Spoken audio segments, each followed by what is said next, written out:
June 14th, 1943. Pier 5, New York Harbor. A thin, morning fog drifts off the Hudson River, clinging to steel rails and the rust-red cranes that loom over the docks like metal giants. The air smells of diesel, seawater, and coal smoke. And packed along the starboard railing of the captured transport ship USS Chateau Thierry stand nearly 900 exhausted German prisoners of war, sunburnt, hollow-eyed, and stunned into silence. They aren't supposed to be here. Just a month earlier, most of them believed they would invade America someday, not be marched into it as prisoners. Luftwaffe Oberfeldwebel Ernst Mertens grips the cold railing with blistered hands, staring at the skyline rising through the fog. Skyscrapers, shaped like jagged stone cliffs, more tall buildings than he's ever seen in a lifetime. Manhattan looks like something a propaganda poster would have called impossible. Yet it stands, plainly before him. Behind him, boots shuffle, chains rattle, men whisper, "Mein Gott, they didn't lie. America really looks like this." A voice mutters in disbelief. No one answers. No one has the breath for it. Back in Germany, they were told America was crude, technologically backward, full of farmers and jazz-loving simpletons distracted by soft living.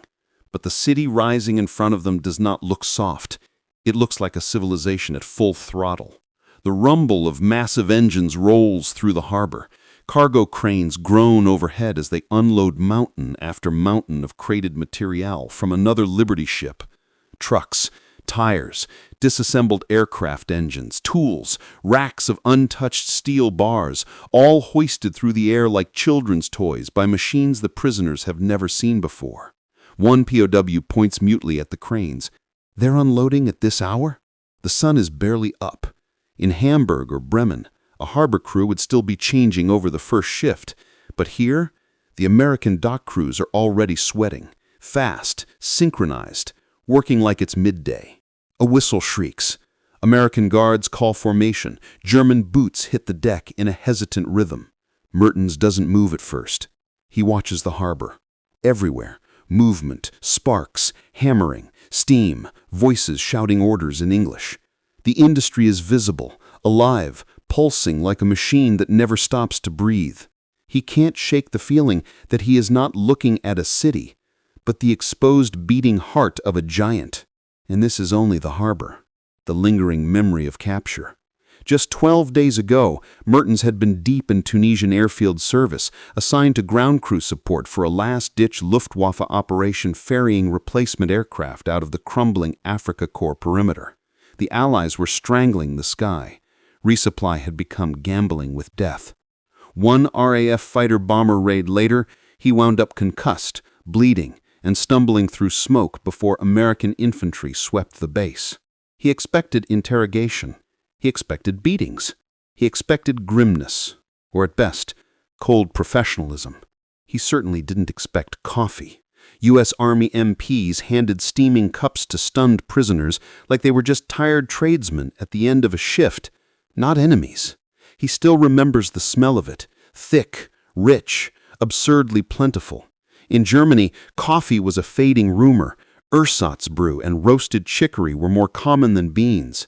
Yet the American guards ladled it into tin mugs as though water was the thing being rationed. He thought this was the shock. He was wrong. The crossing. For 12 long days aboard the Chateau Thierry, the Germans were quartered below deck in cramped holds, guarded, but not humiliated. The food shocked them. Meat 3 times a day, white bread, fruit. Some became suspicious.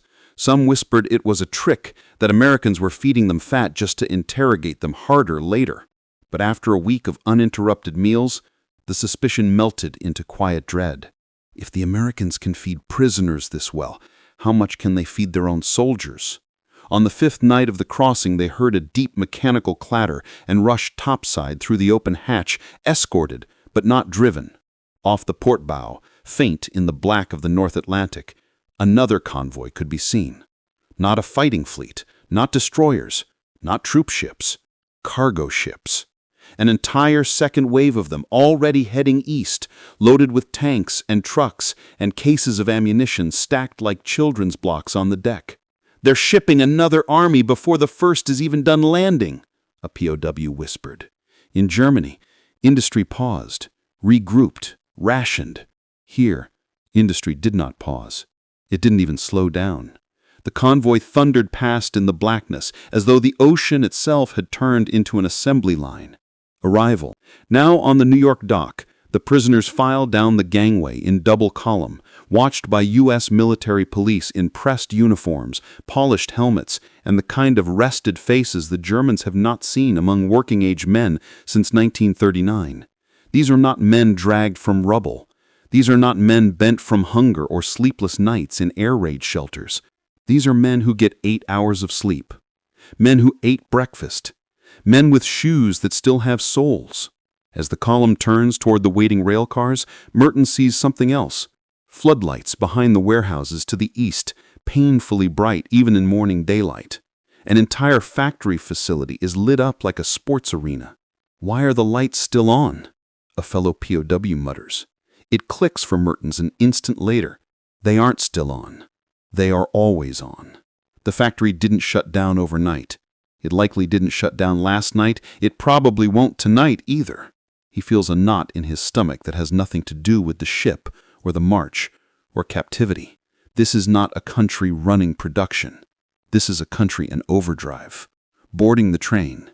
The Germans are packed into rail cars, clean cars, not cattle transport like the Wehrmacht used on captives. Benches line the interior, water coolers sit in each car, and a U.S. Army sergeant with a clipboard performs a head count with bored efficiency. The train jerks once, twice, then rolls out of the harbor yard. Through the slated windows, Mertens watches New York roll past. Warehouses stacked on warehouses, cranes, conveyors, rows of trucks back to loading ramps. Every building seems to hum with electricity. No blackout curtains. No staggered shifts, no dimmed bulbs. Glass glows from windows like open furnace mouths. He imagines the factories in Hamburg at this hour, dark, silent skeletons resting until the morning sirens whistled the first shift awake. Here, the machines are never asleep. The rhythm of American production is not dawn to dusk.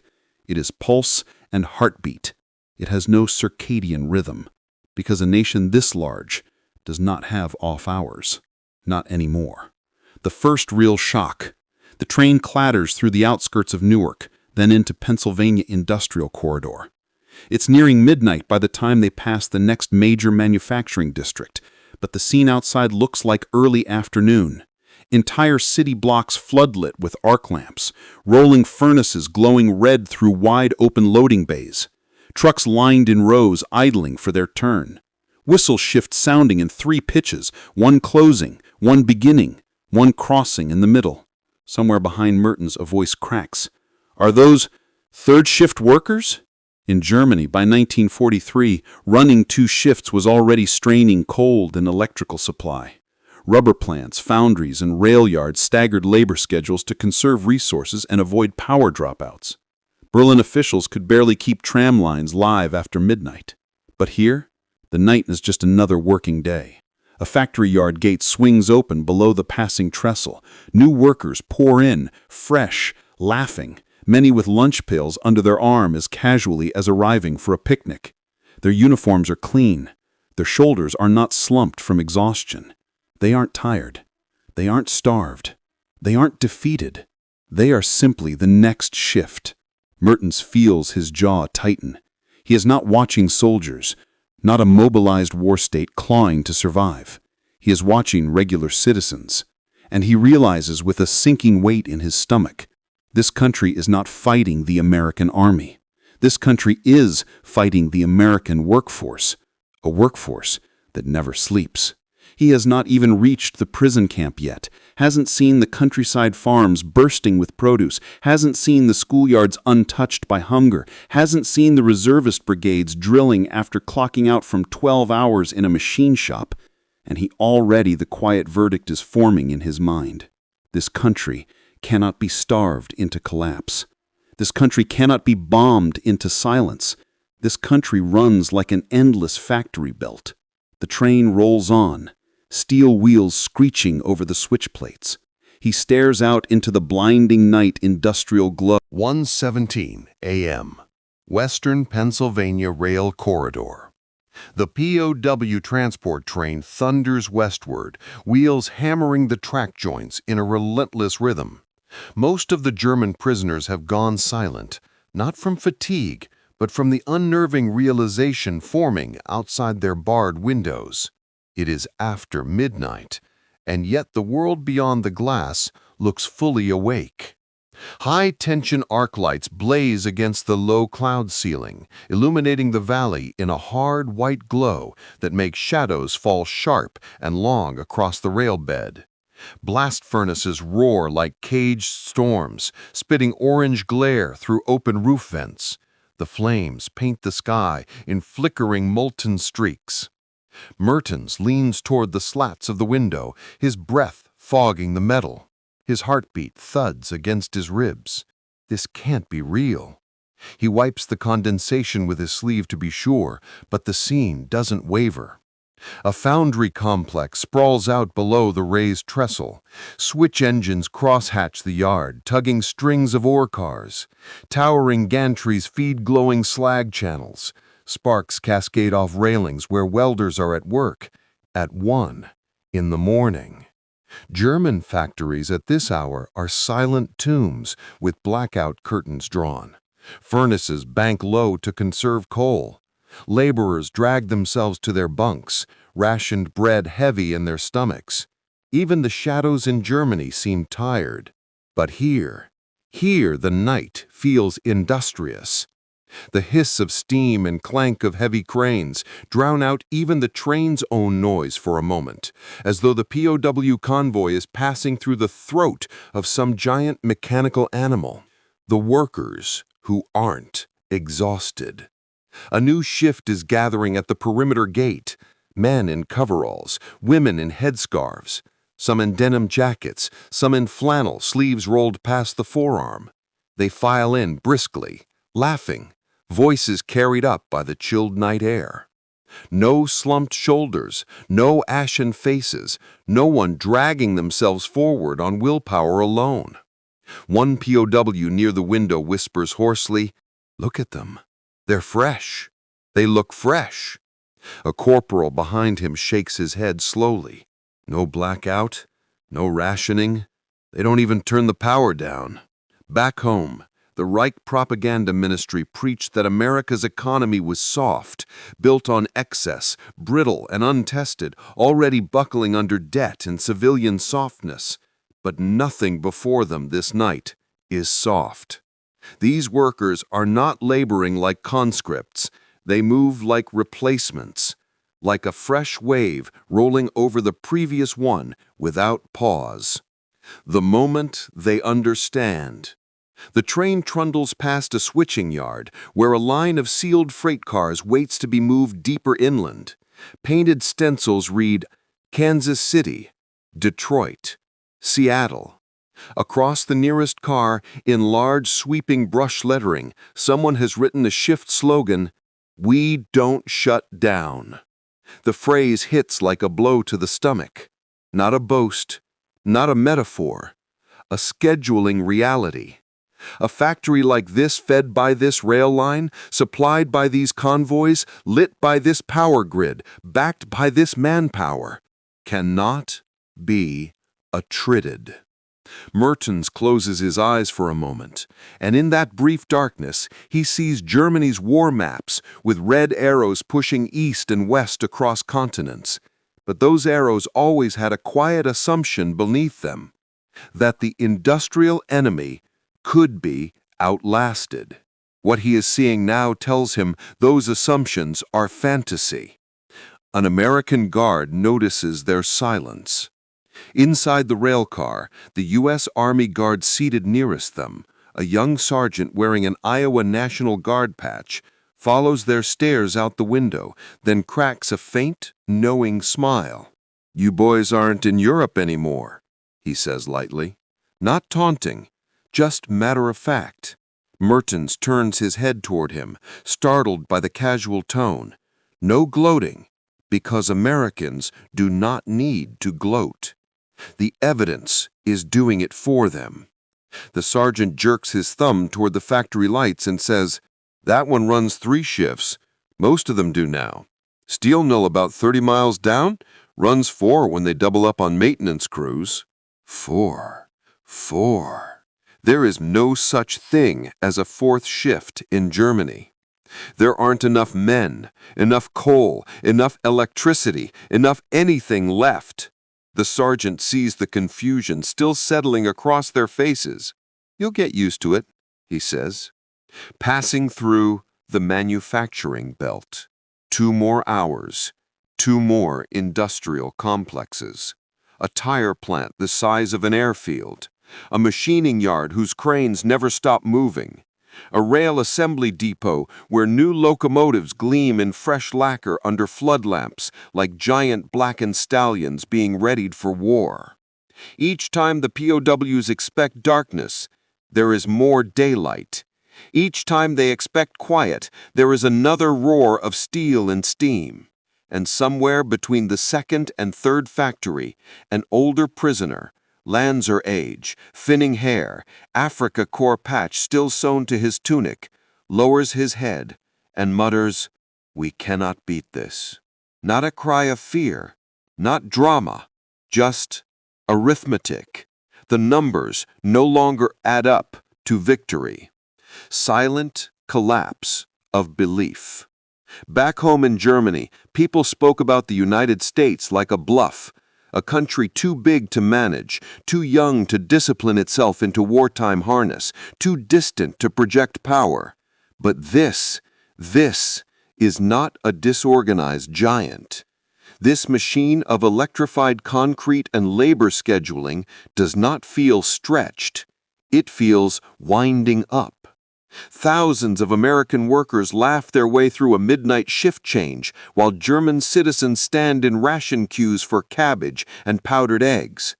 Steel is flowing into factories like water through pipes while Berlin scrambles to scrape up substitute alloys. Here, there is no desperation. There is abundance. Weaponized abundance. And it dawns slowly, coldly, without drama. The war Germany is fighting is not merely on battlefields of tanks and infantry. It is a war of exhaustion, and the United States does not get tired. The train clatters deeper into the night, and for the first time since his capture, Mertens is not thinking about escape. He is thinking about inevitability. 3:42 a.m.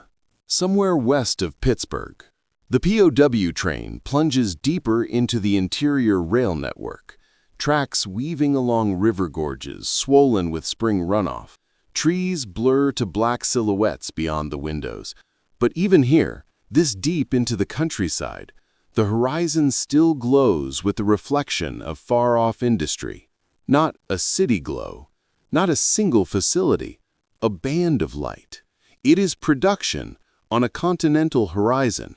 Mertens cannot shake the feeling that he is not crossing a country, but the interior of a living organism. Arteries of steel, lungs of coal, capillaries of rail line, muscle that never sleeps. He presses his forehead lightly against the wooden slats of the railcar window. He remembers Germany before the war. He remembers darkness at night, small towns going still by 9 p.m. to conserve power even in the peace years. He remembers factories only able to run a second shift after 1939 because women and teenagers filled the gaps of missing men. But this place is running 3 shifts before sunrise and another 3 after. They have excess labor, not shortage of it. He realizes with a tightening throat that the Americans do not merely have material capacity, they have redundancy. A country that had not yet started straining. The train begins slowing for a switching yard. Ahead lies another block-wide facility, domed roofs glinting, conveyors churning over belts that never stop. It is nearly 4 in the morning, and still the gates are open. Mertens watches a line of trucks roll in through one gate, while another rolls out the far side with a new load, clean and tarped. Engines idle with the faint putter of tuned pistons. Not corroded farm trucks limping on mended tires, but fresh, well-maintained fleet haulers. Germany had been tearing down bronze statues for scrap by 1942. America is manufacturing new industrial engines while running existing ones nonstop. The difference between desperation and momentum is right there in metal and motion. There is a strange quiet in the railcar. No quarreling, no muttering, no bravado. Even the proud diesel mechanic sergeant from Württemberg, who only hours earlier was loudly proclaiming that Germany still holds Europe, now stares out the window with something like the look of a man glimpsing his own funeral procession. The psychological crack. In propaganda pamphlets and officer briefings, they had heard about American mass production. But this is not a statistic. This is immersion. It is one thing to hear the United States can build 50,000 aircraft in a year. It is another to watch the foundries that feed the engine plants running past midnight with laughing laborers. It means there is no pause, no reprieve, no offsetting. The POWs are not experts in economics or supply chain. They cannot name the exact tonnage of coal reserves or ore imports. What they can see is this. In America, fatigue is a myth. Exhaustion is absorbed by sheer manpower. Decline is impossible as long as there is a next shift waiting at the gate. One POW can't hold his silence. At last, one of the younger Germans breaks. A tank gunner, just 22, brown hair still dusted with Saharan grit from Tunisia, whispers to no one in particular, "If this is what it looks like after midnight, what does it look like at noon?" Another answers without turning from the window, "Like we've already lost." The younger man winces. He doesn't deny it. There is no argument left to give. The guard's offhand comment. The knife twist. The same Iowa National Guard sergeant glances at the glowing skyline and nods toward it with casual familiarity. "That one there is just a component plant. Does carriage shafts for Detroit. They'll melt that whole yard's worth of ore up by Thursday and rail the billets out by the weekend." The word "just" lands like a hammer. A plant that would be the pride of Württemberg's industrial output, a facility requiring massive power allocation, months of coal scheduling, extreme labor rotation, is here spoken of as just a component plant. Not the centerpiece, not the miracle, not the limit, just a part. Mertens exhales slowly. He understands something horrifying in its simplicity. Germany is not facing an enemy of equal weight. It is facing an enemy built on scale, on excess, on the ability to replace in weeks what the Reich celebrates building in months. This is not competition. This is swallowing. Memory of a speech. An echo crawls up from the back of his mind. Goebbels' voice on radio broadcast, declaring, "If the American spirit were truly strong, they would have mobilized already. But the truth is worse than propaganda ever feared. They didn't need to mobilize. The system itself is mobilized. America doesn't gear up. It simply rotates weight across endless capacity. The Reich uses every gear it has. Here, the Americans are changing gears while accelerating. It is the moment a champion boxer realizes his opponent is not winded after the 10th round, because the opponent has been sparring casually, while the Reich has been fighting to survive. The dawn approaches. Somewhere outside, a whistle blows shift change for an entirely different factory complex. 4 a.m. turnover. 3 small towns worth of workers, awake and alert, resupplied, replaced, relieved. Out in the dark, the mills do not quiet. They grow louder. And in that rising mechanical chorus, Mertens hears something far more devastating than thunder or artillery.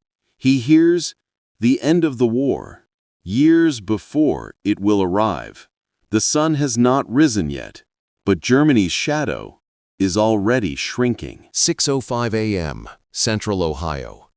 A band of pale gold creeps across the far tree line as dawn finally rises over the fields. Mist clings to the grass like silk, settling over neat rows of farmland that stretch to the horizon in gentle, unbroken grids. It is the first silence the prisoners have encountered since nightfall. No blast furnaces here, no smokestacks, no floodlights. Just open land, clean, fertile, untouched. The contrast lands like a punch. In Germany, farmland has become an extension of war industry, torn by requisition, starved by rationing, strained by shortages. Here, the fields look casual, effortless, full, alive. The contradiction gnaws at them. How can a country feeding this much industrial output still have farmland this pristine? The American Midwest, a second kind of weapon. The rail car rolls past a field where an early rising farmer in denim bibs climbs onto a tractor that looks newer than any German agricultural machine most of them have ever seen. Shiny paint, strong frame, not a scrap job rebuilt from cannibalized parts. He waves, an unthinking, ordinary, half-cheerful wave at the train passing his property. A POW near Mertens mutters under his breath, "He isn't starving." Another whispers, "He looks rested, like a man before church, not before harvest." The guard overhead hears them but says nothing. He doesn't need to say anything. The land is speaking for him. Not mobilized, and yet overwhelming. The further the train goes, the more farmland they see. Barns with fresh paint, silos standing full, irrigation lines glinting with dew. Not a single fenced plot looks abandoned. Not a single homestead looks stripped. Germany's countryside is bled white. America's countryside looks fed. A prisoner with wireframe spectacles, a former engineering student from Munich, murmurs, "They are not starving their civilians to feed their army." He swallows. They don't need to. This is the second shock, quieter than the flaming blast furnaces, but twice as devastating. The American war machine is not burning its own body to keep the fire alive. It is burning fuel without limit. First glimpse of the camp. The train whistles as it approaches a siding branching toward a wooded rise. Ahead lies Camp Perry, one of the U.S. Army's rapidly expanding network of POW facilities. From a distance, it looks orderly. Symmetrical rows of barracks, neatly fenced. Guard towers at corners, but not looming like fortresses, just standing watch. Nobody has been brutalized here. No bodies hang from fences. The wire is to contain, not terrify. Some of the prisoners squint. They expected stockades. They expected mud and punishment. This looks like conscript housing. Even the watchtowers look like they were built from fresh wood, not salvage, not war-worn timber. The unnerving normalcy. As they disembark under escort, the first thing they hear is not barking guards. It is breakfast. The mess hall bell rings. The smell of eggs, real eggs, drifts across the yard on the morning breeze. Not powdered ration, not ersatz substitute, not stretched supply. Eggs. Some of the captured Africa Corps men blink in disbelief. Back home, children get 1 egg a month in some provinces. Here, even prisoners are going to be fed like factory staff. Mertens feels the shift inside his chest, the grim dawning understanding that in the United States, prisoners eat like German factory workers hoped to eat before the war. This isn't hard for them. One of the guards gestures them into line. A lieutenant, young, polite, Midwestern vowels in every syllable, calls roll by number. He does not bark. He does not threaten. He does not sneer. He is efficient, rested, cordial, as if processing captured enemies is simply another chore on a long to-do list between breakfast and mail call. Because for America, it is. Poisonously, painfully, unmistakably. War is not an existential strain here. It is a process. something this nation can handle while still leaving the lights on in the barn and food on the table. The unthinkable comparison. As morning reveille echoes lightly from a nearby drill square, Merton's gaze drifts once more toward the horizon, now filling with gold and morning haze. In Germany, sunrise reveals damage, cracked roads, dim workshops, weary faces, things lost. Here, sunrise reveals renewal. Behind him, one of the prisoners whispers in a flat voice, "This is not a wartime country." He pauses. "This is a wartime continent." No one corrects him. No one scoffs, because it is the first true conclusion all of them now share. Germany has not just underestimated American industry, it has underestimated American capacity for normalcy while at war. If this is what the United States looks like in 1943, before full mobilization has even peaked, what happens when this machine reaches its stride?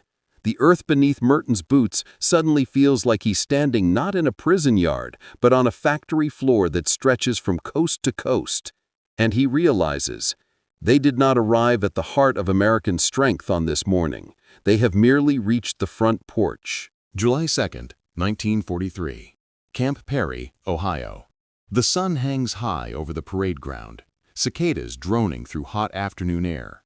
Merton sits at a wooden table beneath the shade of a canvas awning, a stub of a U.S. Army-issue pencil in his hand, staring at a blank sheet of stationery provided by the Red Cross. He has been allowed to write home for the first time. Around him, dozens of other German prisoners do the same, pens scratching hesitantly at paper. There are no censors hovering over them, no capo striking the fearful tone of Berlin's propaganda bureau. Just a quiet American sergeant at a field desk, collecting sheets when finished. It is the first time any of them have been alone with their thoughts since they arrived. The train ride had been shock. The camp's food had been disbelief. But now, reflection is turning shock into comprehension. The war Germany thinks it is fighting is not the war that exists.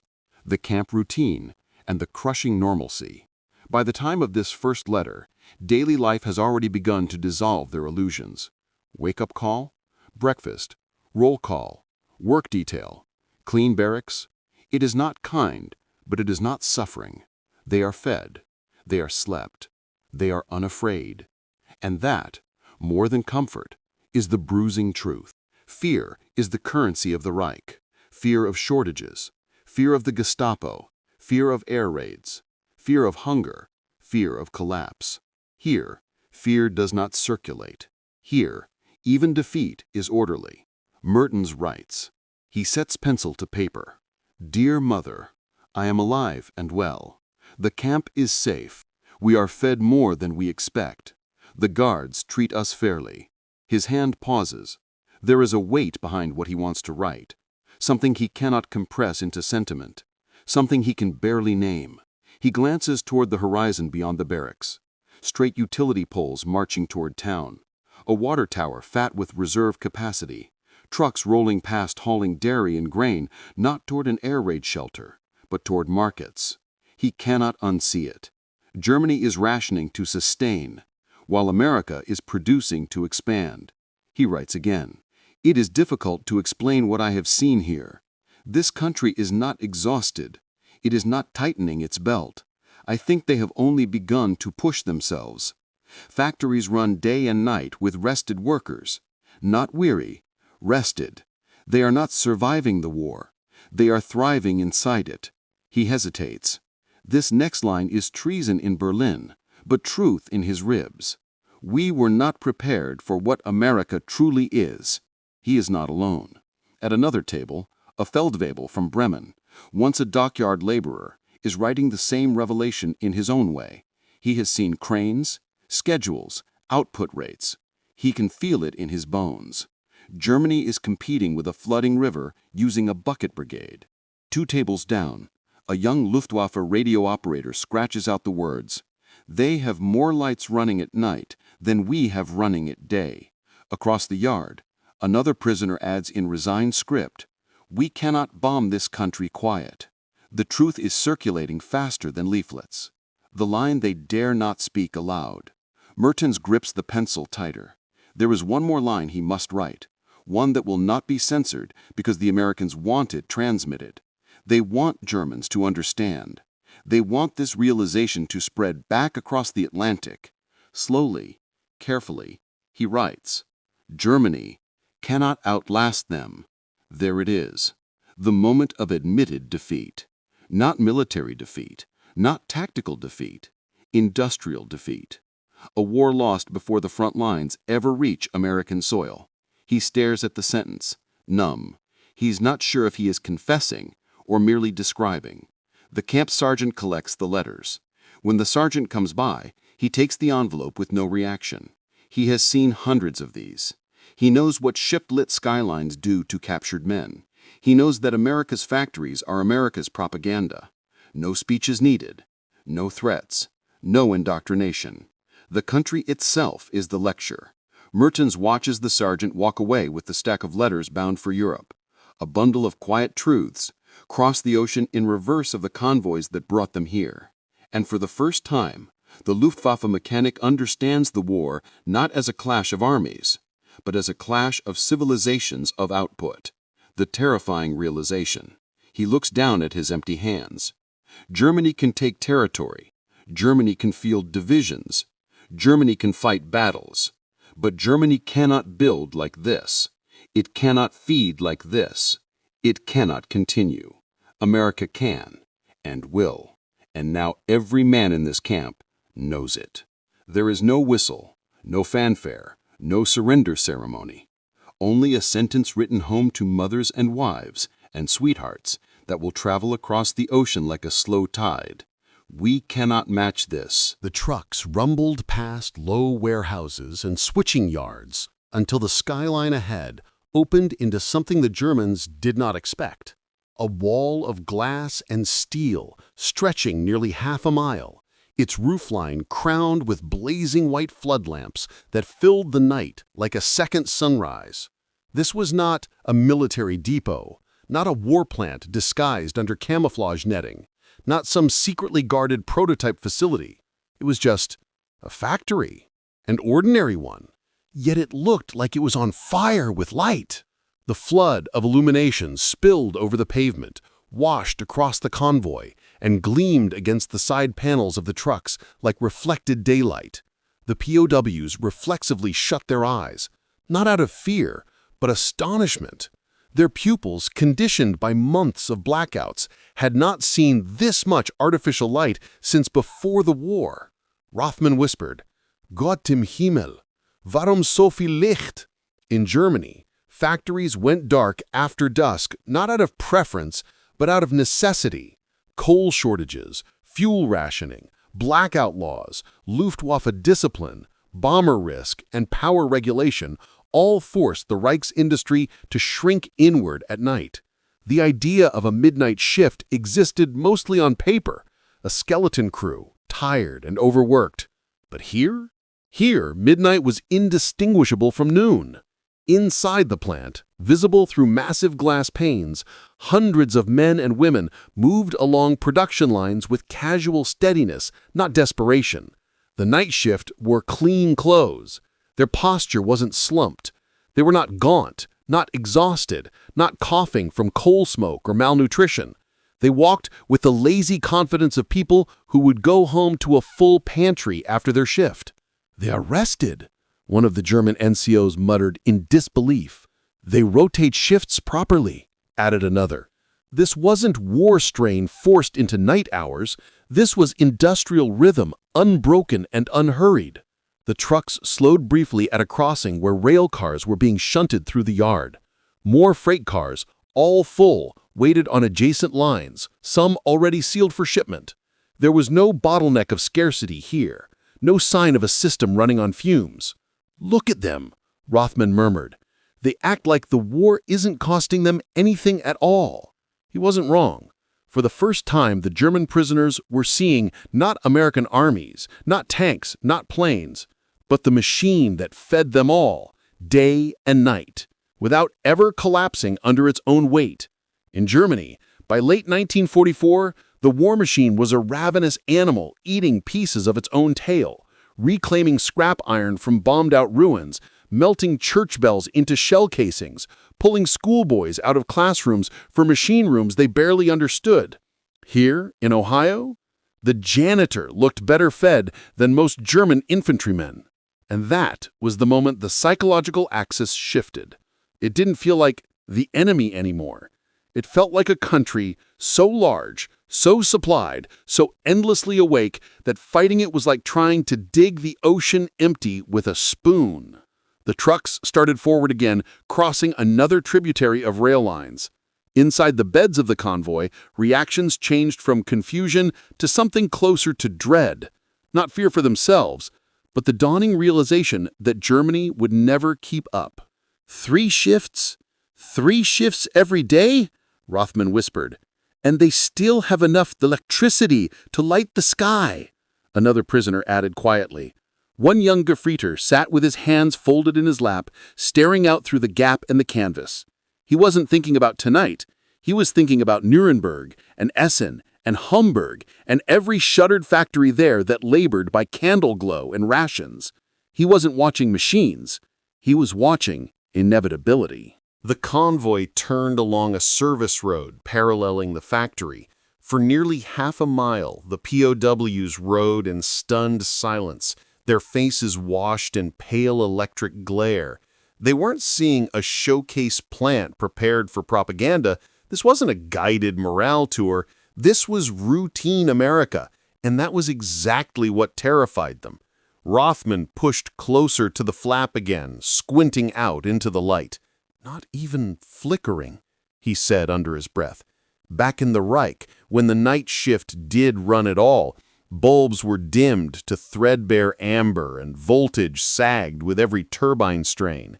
Here, wide-beam flood lamps burned brighter than daylight, and no one seemed to worry about bombers in the sky or fuel stocks running low. Halfway down the building, another sight struck them dumb. The workers on break. Men and women, some barely out of school, others older than the average Wehrmacht sergeant, sat at outdoor picnic benches under metal awnings, drinking coffee from tall metal thermoses and sharing boxed sandwiches wrapped in tin foil. Every hand held food. Every face looked relaxed. A foreman laughed as he checked his clipboard. A nurse in a civilian smock pushed a cart of refreshments. Refreshments at midnight. Not medicine. A German corporal muttered bitterly. They fight a war like it's a factory shift. No, another corrected him. They fight a war because it's a factory shift. That distinction stung, because it was true. Germany's war required desperation to survive. America's war thrived on routine. The guards didn't say anything. They didn't have to. The silence inside the truck changed tone. This wasn't curiosity anymore. It was a deep, almost physical comprehension settling in their chests like ballast. Germany wasn't merely outnumbered. It had been outpaced before it even began.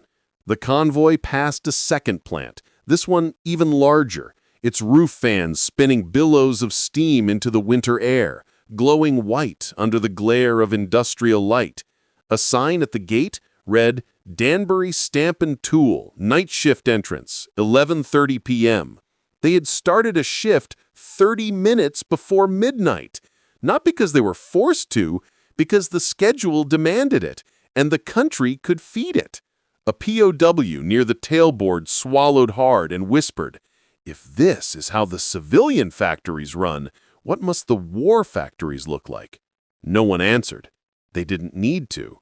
For the first time, they were not measuring America against Germany's front lines, but against Germany's limits. And the comparison was a chasm.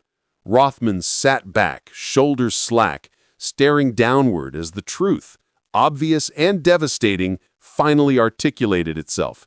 We were never going to win. It wasn't about tanks on a battlefield anymore. It was kilowatts. It was rested hands. It was unbroken shifts. It was a nation that could afford to treat total war like a brisk extension of peacetime normalcy, while the Reich cannibalized itself just to keep the lights on. The convoy rounded a final curve.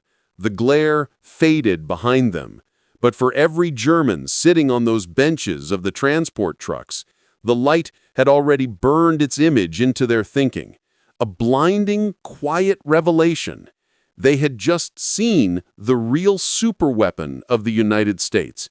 And it wasn't a bomb, it wasn't a tank, it wasn't a general. It was capacity. July 15th, 1943. Camp Perry, Ohio. The sun hangs high and hot over the neatly aligned barracks. Dust swirls in thin spirals around the legs of the prisoners as they march to work details. Mertens sits in the shade near the mess hall, ink smudging his fingertips as he writes again. This time it isn't a letter home, it is a diary for himself. The page is crowded with observations he knows his family would never understand. If he sent them, it would sound like surrender. But in the camp, in his own hand, he can write freely. He can record what he has seen and felt. He writes, "The factories do not sleep. They run 3 shifts, sometimes 4. The workers are not hungry, not tired. They are rested, fed, and disciplined. The mills roar day and night. The ore flows. The trucks never stop. They produce more than we can dream. I cannot believe it, and yet it is true." Across the camp, other prisoners have started to do the same. They write to friends, to family, to each other, cataloging what they have seen.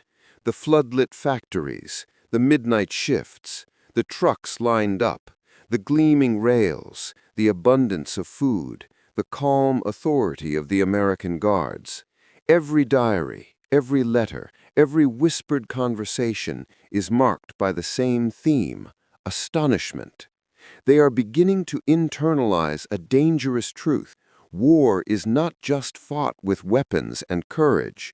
It is fought with production, energy, and manpower, things they cannot match. Letters that could never be sent.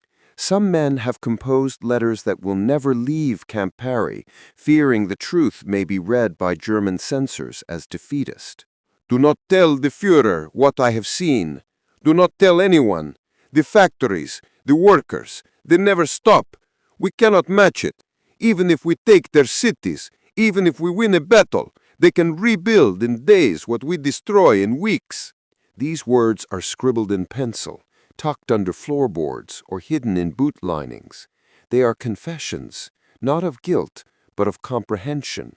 Mertens reads one such note from a fellow POW. "Every night is daytime here. Machines roar, fires burn, and men laugh as if this were ordinary. Germany cannot compete with this. Germany cannot even keep pace." He nods silently. The statement is simple, yet within it is a kind of intellectual collapse, the calculation that Germany, despite victories in strategy, faces a mechanized juggernaut that does not tire, does not starve, and does not yield. The psychological weight. Beyond mere observation, the POWs begin to feel a subtle, accumulating weight, the realization of industrial inevitability. In Europe, they had been trained to think of victories as battles, small, discreet, and winnable with courage and firepower. But in the United States, they see that the war is continuous. Factories that never sleep, workers who never falter, and supply lines that stretch across continents create a battlefield without pause. Even as he folds another sheet for mailing, Mertens senses the inescapable truth. The war Germany fights is against time and capacity, and the American side has more of both than Germany can ever hope to overcome. The diaries become personal compasses of despair, guiding each POW toward the same reluctant conclusion. They are in the presence not just of a nation, but of an industrial inevitability. Nightfall observations. As evening descends, Mertens takes a walk toward the camp perimeter. He can see the distant glow of a nearby factory, windows aglow like a second sun. He hears the hum of engines, the distant whistle of locomotives. Somewhere along the horizon, workers are leaving one shift and another is arriving. A young corporal remarks quietly, "They are never tired. They can do this every day. Germany could never manage it." Mertens agrees silently. He knows that even if his country were to gather every able worker, every factory, every ounce of resource, the scale of the American war effort, sustained, continuous, and precise, is beyond replication. They are prisoners, not just in space, but in the arithmetic of production. The lesson that would travel back home. Even in captivity, the POWs understand that the most important lesson is not what weapons they see, nor the friendliness of the American guards, nor the food, but the scale and rhythm of the American industrial machine. Every man begins to realize that reports written home, carefully phrased to avoid sounding defeatist, will convey only fragments. But internally, they are all learning the same inescapable truth. Germany cannot match the United States. And for some, this realization will never leave them, even after the war ends. Mertens closes his diary and looks toward the distant floodlit factories, the hum of activity lingering in his ears like a distant, unstoppable heartbeat. He knows that the war is larger than bullets, larger than tanks, larger than front lines. It is a war of light, labor, and endless hours. August 1943, Camp Perry, Ohio. Summer drifts lazily over the camp, dust rising from the parade grounds in pale golden swirls. German POWs have grown accustomed to routine. Roll call, breakfast, work details, and letters. Yet the memory of their first night traveling past the floodlit factories still lingers in almost every conversation. It has become a quiet legend among them, the night that looked like day. Mertens sits beneath the shade of a maple, watching new prisoners arrive, fresh faces, unsure and wary. He recalls his own shock, 12 weeks earlier on the train as the arc lights of Pennsylvania and Ohio industrial complexes burned into their eyes. Now he tries to prepare the newcomers, not with military advice, but with sober truth. "Don't expect this country to tire," he whispers to a fresh recruit, a young Feldwebel from the Rhineland. "Do not think its factories ever stop. Its men sleep, yes, but the machine never rests. You will see it, and you will understand. Germany cannot match it. The words hang between them like smoke. No one interrupts, no one argues. They know, if they have traveled this far, they know that what he says is true." Diaries and letters, a record of industrial shock. Every POW begins to chronicle what they have seen. The diary pages grow thicker with detail. Floodlights brighter than midday, 3 shifts running, workers laughing, trucks rolling through midnight, rail cars filled, factories alive with motion. Germany cannot match this.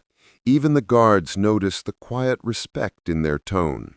They are not mocking, not angry, not fearful, merely awed, humbled, and quietly defeated.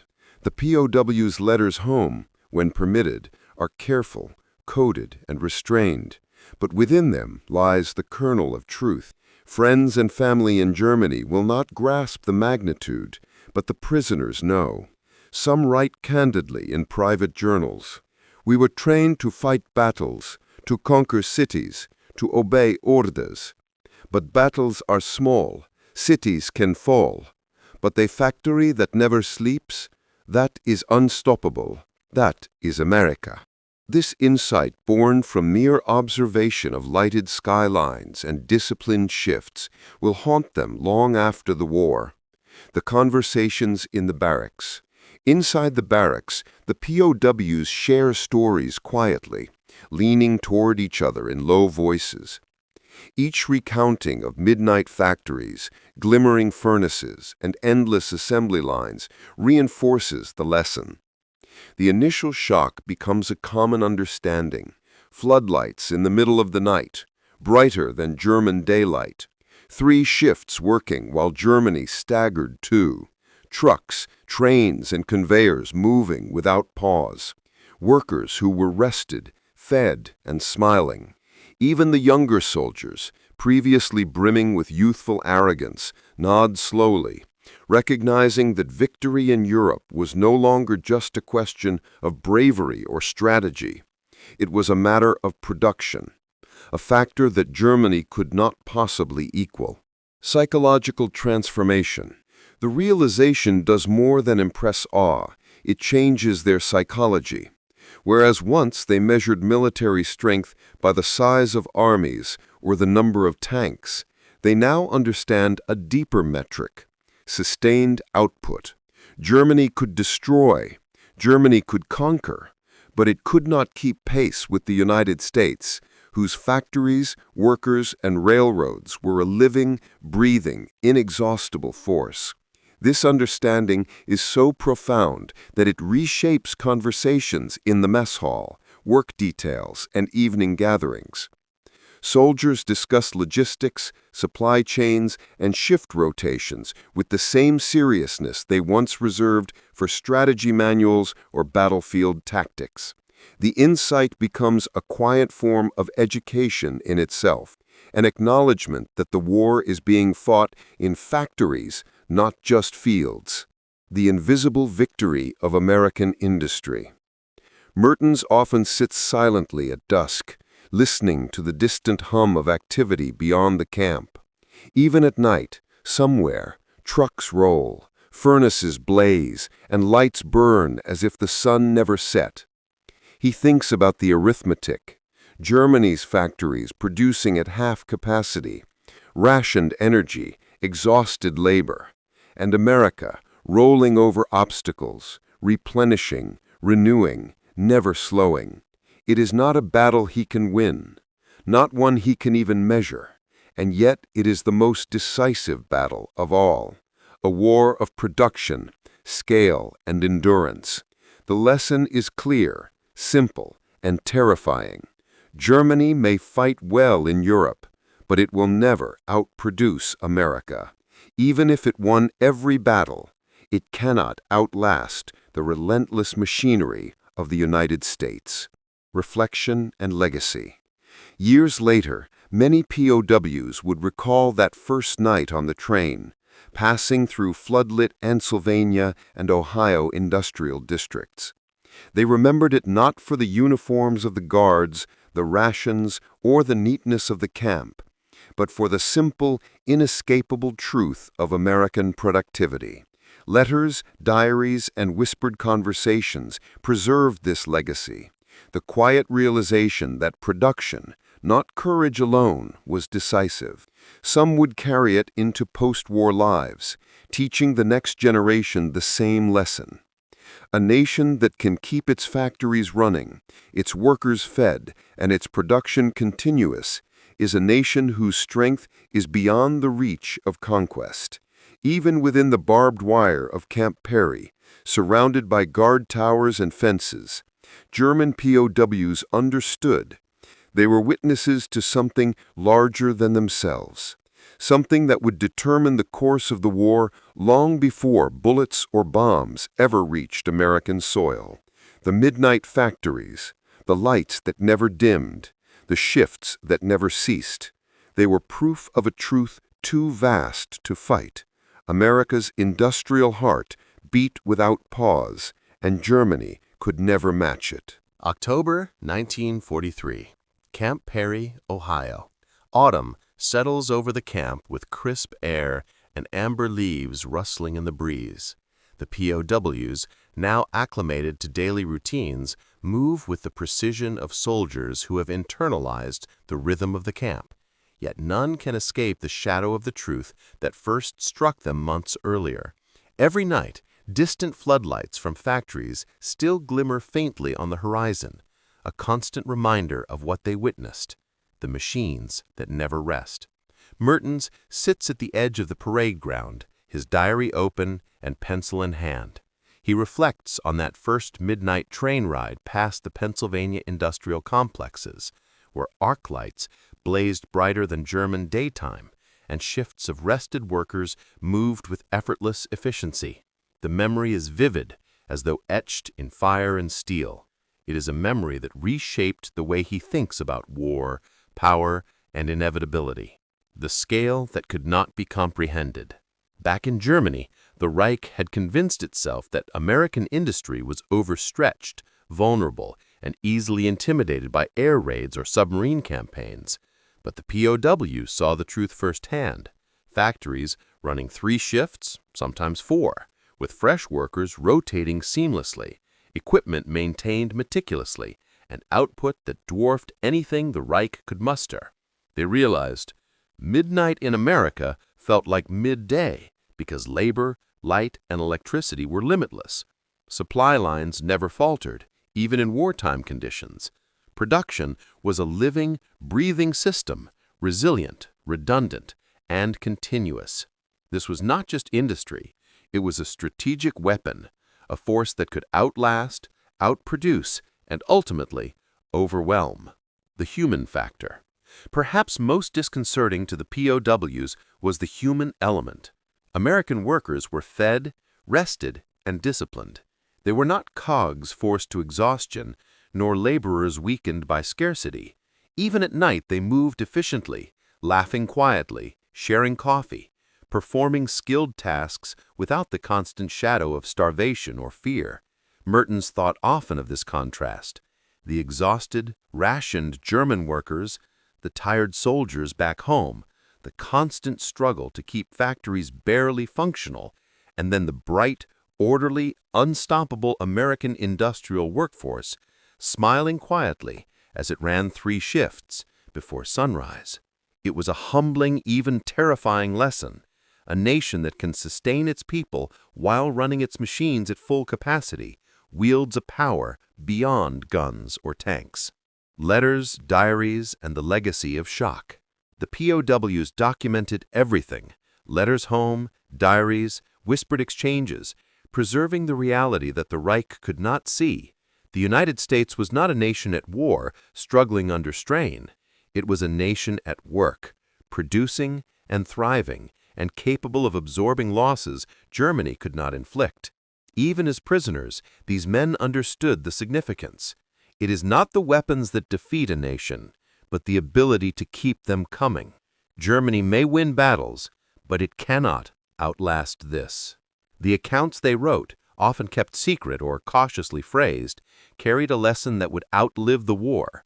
Production, discipline, and resilience are as decisive as any army on a battlefield. A well-fed, well-organized, continuously operating workforce could determine the outcome long before any soldier fired a shot. The inescapable conclusion. The POWs at Camp Perry and countless others who would see similar sights across America came to understand a simple, stark truth. The United States did not need to fight with desperation.